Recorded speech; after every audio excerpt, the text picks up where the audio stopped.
Good evening and welcome to Sunset News this Monday evening. As always, we bring you news, community stories, economics, weather, and sports. I am Glenora Shipura. Getting into the news tonight, Inspector General of the Namibian Police, Joseph Shikongo, has expressed concerns over the inadequate leadership skills among station commanders and the deteriorating conditions of police infrastructure across the country. Shikongo shared his concerns at the official opening of a 5-day leadership development training course for 49C class station commanders from all 14 regions, which took place earlier today at Ngandu Lodge in Rundu. This video is contributed by Nikano Nangolo. Of their stations. Because station commanders, you are responsible for your stations to ensure that what is there, you are the managers, you are in charge of your stations. You must know your members. You must know your crime situation in your area. You must know your deployment plan. It's not the regional commander is not there with you. Yeah, partially she's at one of the farthest police station. Because from here you move here, you move up to it's the border of Zambezi, almost Zambezi and Kavango East. But the regional commander will not be there. The issue of the cell management, you find sometimes where you have got stations with cells, you have got headache. What should I do? But at the question, you will find Divundu is full, the cells are full, but Divundu is not talking to Omega 1, because Omega 1 might have a space. There was a time when the regional commander from Zambezi wanted to transfer about 80 to 100 inmates from Zambezi to Grot for the Correctional Service. But then I said, did you check all the way through the other regions, whether they got space somewhere? You see, but only to find out that at the Omega, there were only about 3 inmates. So we made an arrangement, some inmates to be moved there. So those are management. And I think this course will enhance your capacity, your capabilities, and your level of thinking to think strategically, so that you assist your regional commander. Because when you are appointed as a commander, it's for you to assist the regional commander. So those are some of the issues. Yeah. So when I meet my officers, I always wanted to verify something from them, because for them to have a better understanding the state commanders to lead the station, they must have. There's a need for them to have a particular level of understanding. And I always put the understanding at test. And I will even ask them some questions now that will prove to me that, yes, indeed, they are ready to serve this nation. So,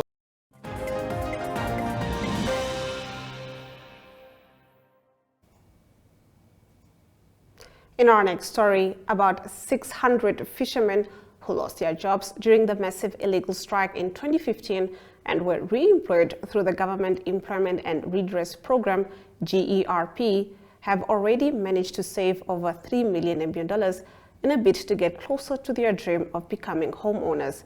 A gala dinner was held on Friday night, serving both as a fundraising event and launch event for the township layout, which will see about 720 low-cost houses being built on portion 18 of Farm 37. The Federation managed to garner $200,000 through the ticket sales and $146,000 through pledges. Operating under the October 2015 United Land and Housing Federation, the fishermen now face the mammoth task of servicing the land, which according to the town planners could amount to $165 million. Thomas Mununga, the Secretary General of the Federation, said that since the fishermen received the $4,000 stipend through GERP, it has changed their lives. Some of these fishermen were very creative and did not remain lackadaisical, despite some forces and elements that tried to weaponize the fishermen's issue. The fishermen managed to come up with a savings scheme raising almost $3 million. Mununga explained. The fishermen applied for land at the municipality of Walvis Bay, which has been reserved for the group. Now, delivering the keynote address, Minister of Urban and Rural Development Erastus Utoni said he is proud to be associated with a community-based initiative, the Seafarers United Land and Housing Federation, The Federation has now partnered with us in the program we have embarked upon. The ministry has received its housing policies to speed up the delivery of serviced land. We have observed that it is very expensive for local authorities to service land. When it is serviced by a local authority, it becomes so expensive that the end users cannot afford to buy a plot.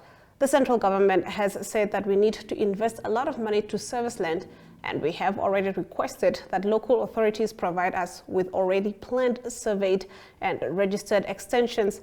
Then the ministry can send money to service that piece of land. When a person is identified to occupy that piece of land or earth, this person will no longer buy it at a high price, but it might be less than 10,000 Namibian dollars. Triumphant College, a beacon of academic excellence, recently hosted its 18th graduation ceremony, marking a significant milestone in the lives of 1,125 bright graduates. The ceremony, held amidst a backdrop of jubilation and pride, showcased the accumulation of years of hard work and dedication of students across certificates, diplomas, and degrees. With an enrollment of approximately 7,000 students, the institution continues to shape the future leaders of tomorrow. The event, graced by distinguished guests, including the Minister of Finance and the Deputy Minister, outlined the importance of education in fostering national development and individual empowerment. Their presence served as a testament to the college's commitment to producing graduates of exceptional caliber. Professor Geoffrey E. Kiyangi, the rector of the Triumphant College, opened the ceremony saying, "Today we celebrate the remarkable achievement of 1,125 students who have dedicated themselves to the pursuit of knowledge." He continued to say these graduates stand as a testament to the transformative power of education and the boundless potential education unlocks. He commended the students for their perseverance. Getting to our next story, President Nangolo Mbumba today registered for his voter's card at the MDC headquarters in Olympia. Shedding light on the recently concluded elections in South Africa, Mbumba highlighted the importance of democracy and thanked the South Africans for voting at a peaceful manner. Now, the general voters registration, which kicked off on Monday, ends on the 1st of August 2024. This video is by Mariut Ngula. Democracy means every 5 years you must report to the citizens, the owners of the country, and be elected or re-elected or be thrown out of office. We in Namibia, we in the SADC region must congratulate the citizens and the political parties in South Africa for what they have done. They have voted in peace, and that is the most important thing. It does not help that elections come to destroy our countries.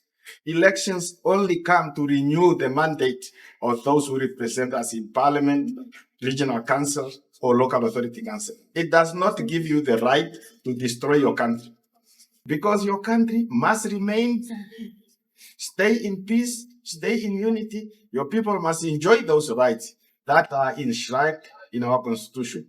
We thank the South Africans, all of them. We thank God that there is stability in Southern Africa. There is peace in South Africa. If one of our country has no peace, then none of us will enjoy the peace.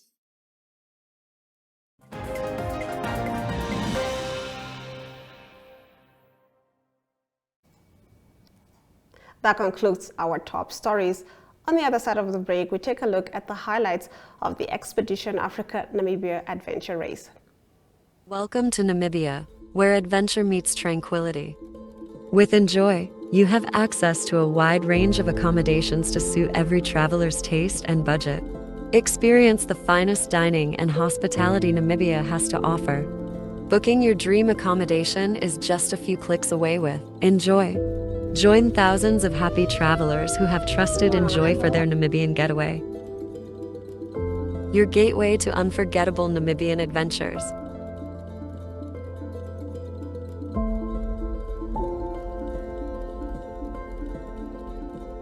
Visit us today at enjoy.my.na.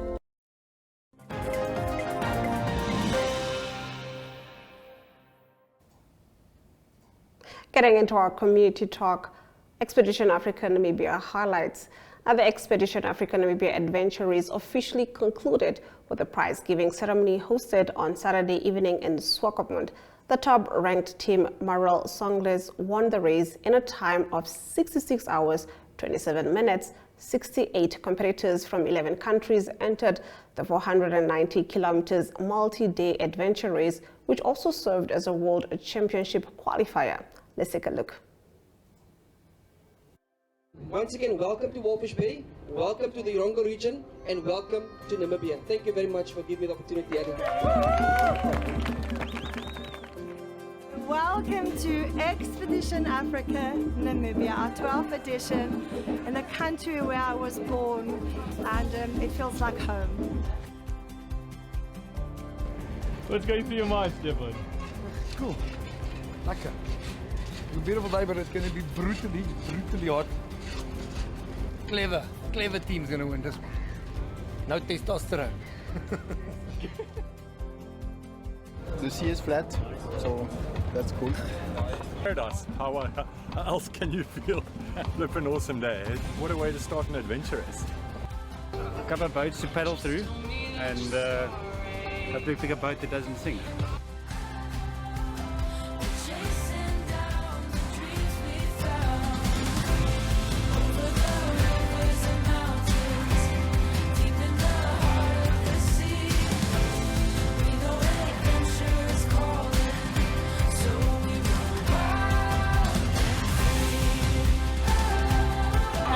Spectators picked the right spot. That was great.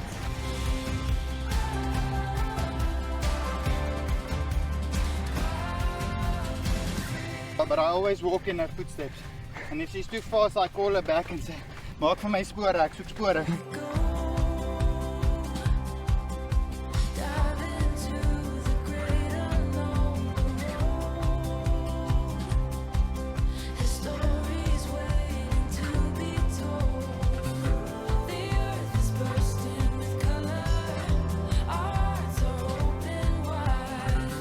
I'd like a peppermint latte, please. Just really good caffeine, high quality cup. Yeah, that's what I would like. Gisterand was hy al so 'n rollercoaster geweest met die fietsry in die donker. Maar vanoggend se hike so ver gaan alright. We came to Namibia for the trekking and it has not disappointed. Doesn't matter how messed you are, how tired, how despondent you get. When you come around the corner and you see stuff like this, brother, you just have to have a bit of a beat in your heart. What's happening, ladies and germs? The vibes are awesome.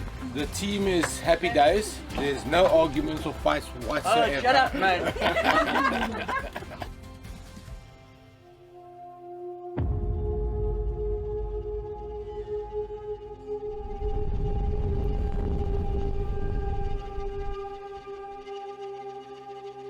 Stefan was very clever with his placement of CPs.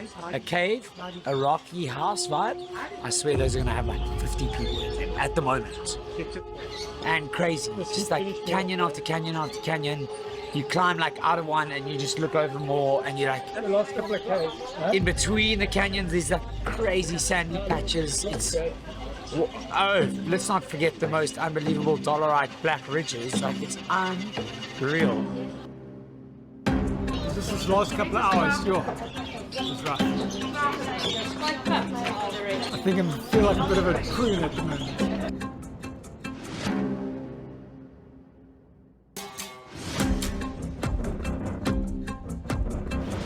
So all ready, but the heat is insane.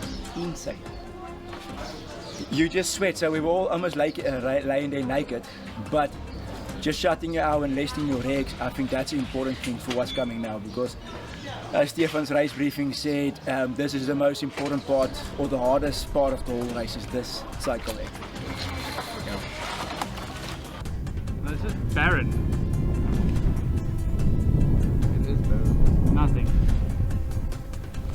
I've realized there's only rock and sand in Namibia. Yeah. They're very good at growing rocks. I'll show you. Team 8 and 10 is in no man's land. And what they found, the only tree in no man's land. I think it's a tree. You know, it is beautiful when you're in your car in aircon. Very beautiful. But it ain't beautiful on a bicycle. And maybe it's not for sissies. So yeah, I don't know which is the right month. It's always hot here. It's not like it gets cold here. It gets cold at night. But night days hot. It's just, you know, so it's a once in a lifetime experience. You'd come in and maybe you do a ticket off, and if I put another race on, people say, thank you, but no thank you. We won't use any, well, maybe we can edit some trees and we can get some more teams. But Namibia is a big place.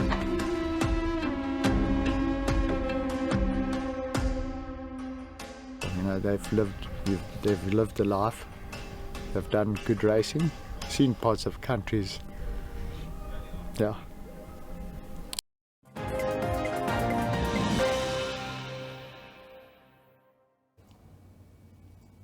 That video was courtesy of Expedition Africa Namibia. On the other side of the break, we get into our economic news. Connection. It's in the human touch, the feeling of belonging. It inspires us and empowers us, creates clarity from complexity. It starts new conversations, unlocks the power of advice, and makes an impact on your life. At Alex Forbes, we pioneer insight to provide you with advice that connects your decisions of today to your impact tomorrow.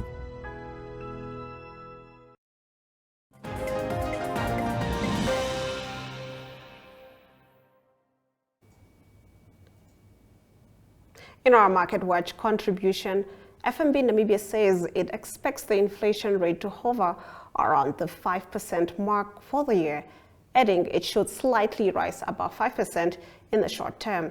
Headline inflation increased from 4.5% year-on-year in March 2024 to 4.8% year-on-year in April 2024. Looking ahead, we anticipate a further rise to 5% in May 2024, with inflation remaining above 5% in the short term, FNB Namibia said in its Consumer Price Index CPI preview for 2024.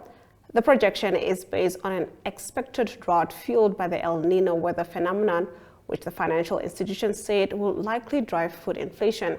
This expected resurgence can be attributed to various factors, most notably the ripple effects of the El Nino-induced price pressure on food inflation. These, coupled with weak exchange rates, contribute to the upward pressure on transport prices. We anticipate the most significant upward pressure on prices within the transportation inflation category, with an expected rise from 5.9% year-on-year in April 2024 to 7.7% in May 2024, the bank said. This projection is influenced by recent actions such as the Ministry of Mines and Energy's fuel price adjustments in April. Following the announcement, petrol prices climbed by $1 Namibian and 52 cents to $22 Namibian and 30 cents per liter, while diesel 50 ppm and diesel 10 ppm saw increases of 72 cents each, now priced at $21 Namibian and 77 cents. Let's now take a look at our financial indicators.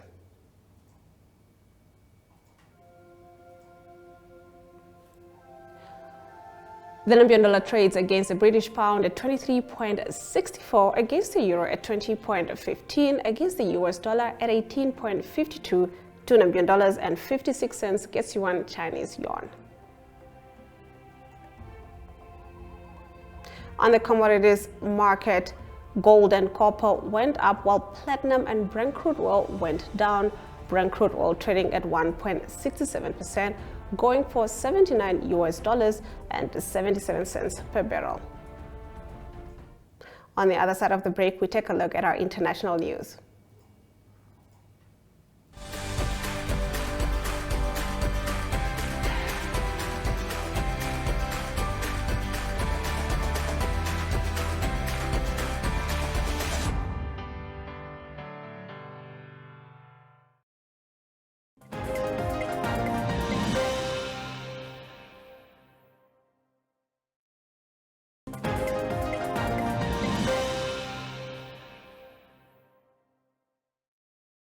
Into our international news, China has accused the UK's intelligence agency of recruiting a couple as spies. The latest in a string of tit-for-tat allegations between Beijing and the West in recent months. According to China's Ministry of State Security, the two State Department employees were successfully recruited after M16 operatives exploited the men's strong desire for money. The man named as Wang then convinced his partner, named only as Zhao, to join him as a British spy. The accusations come weeks after the UK charged two men with spying for China. The men were accused of giving articles, notes, documents, or information to a foreign state, while China has called the allegations malicious slander. China did not reveal how it uncovered the case involving Mr. Wang and Ms. Zhao, saying only that it came after a thorough investigation. The case is still under investigation, and Chinese officials did not say if the couple would be charged. It is unclear why Beijing has chosen to publicize this case, says Chong Zhaiyan, a scholar at Carnegie, China. It could be making the case public as a form of retaliation, but Beijing has also arrested people for espionage in the past and without more information. It is difficult to ascertain the veracity of Beijing's claims, Dr. Chong said. China's Ministry of State Security has been posting frequent updates on its official channels since it was launched in August. On the other side of this short break, we'll be taking a look at the weather predictions.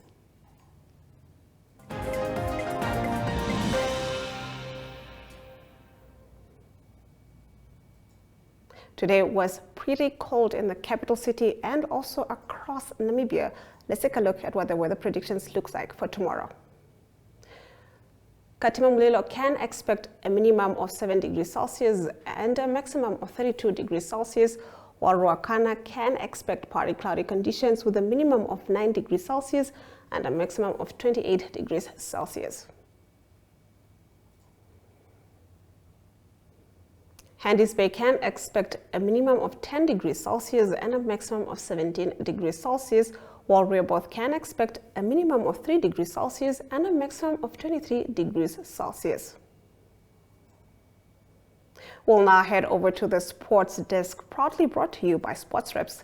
Here's the sports news with Ari Hohad.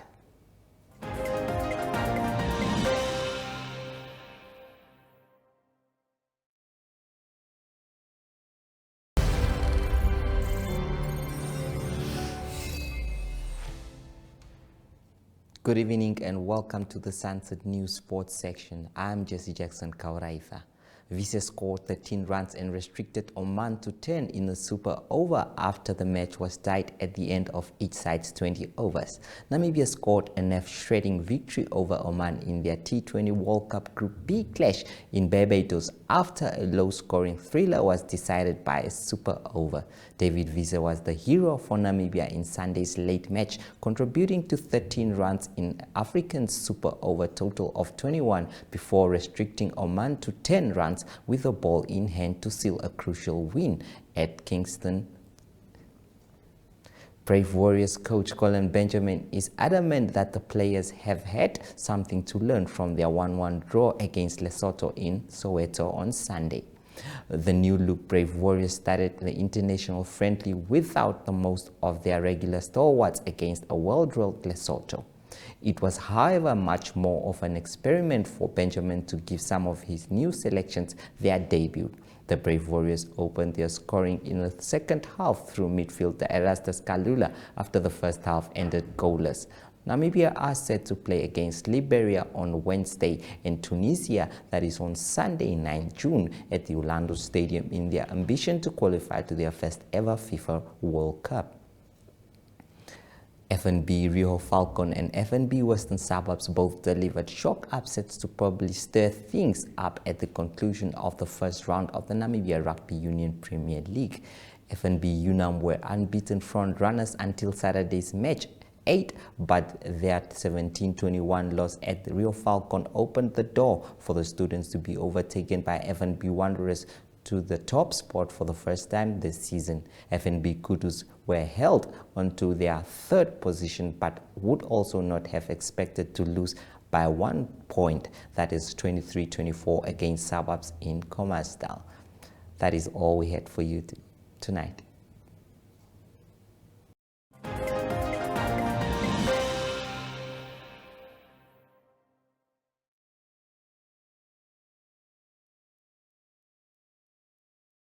Jesse Kareitha and not Ari Hohad. And with that, we've come to the end of the broadcast.